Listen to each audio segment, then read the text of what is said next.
In this example, we're going to evaluate a function given the formula. And in this case, this happens to be a quadratic function. Quadratic. Another way that we can refer to the quadratic function is the squared function. Squared function. And that means is that I have this squared term, x squared. That tells me that it's a quadratic function. And we're going to study quadratic functions in more detail as we progress through the class. All right, so we have our function f of x is equal to, this is my rule, and so that's going to equal y. Okay, so I input x and I output y, and I use this rule or this formula to tell me how to calculate or evaluate to come up with the values of y. So when I look at this expression here, f of -2 just means, well, I'm going to input -2 everywhere I see an x. And so I can do that here. So 2 times -2 squared plus -2 minus 3. And when we put that into our calculator, that is going to give us a value of 3. So I can put that in my Desmos calculator, and if I do 2 times -2 raised to the second power plus a -2 minus 3, I get a positive 3. So I'm just going to do that. All I do is substitute in whatever that input is, and I use the formula to evaluate the value of y. So if I do that for all of the rest of these, right here, I'm saying that x equals, or I'm inputting x equals -1.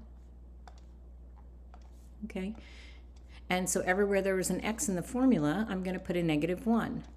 And I evaluate that. I put it in my calculator, and that gives me a y of -2. F of 0 means I just put in 0 for x. And I use my calculator. That's going to give me a value of -3 for y. F of -1, a positive 1, I get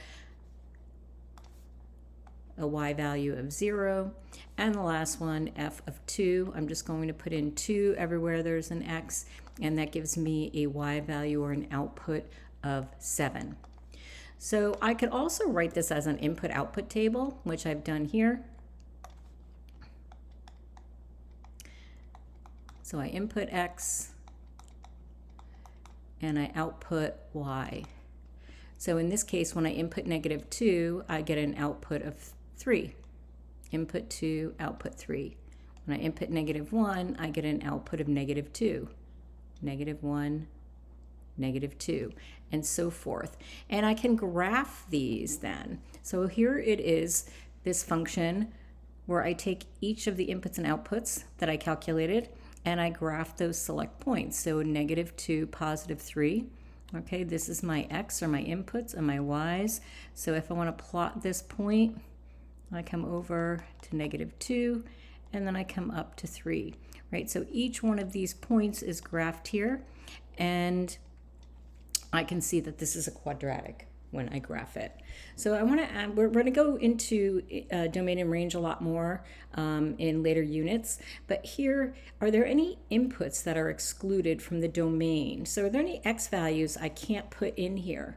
Well, no, like I can put an input of 0, I land on the graph, okay? If I keep getting bigger x values, I'm going to keep getting bigger y values, okay? When I keep putting smaller x values in, I'm still going to land on the graph. So there are no exclusions. So my domain is -infinity to positive infinity. Now my range are my outputs. And if I just look at the graph here, I don't know exactly what that number is, but my outputs can't be below this point here, that y value. Again, so there are some limitations or restrictions on the output that we would have to exclude. We'll get into that in a future unit.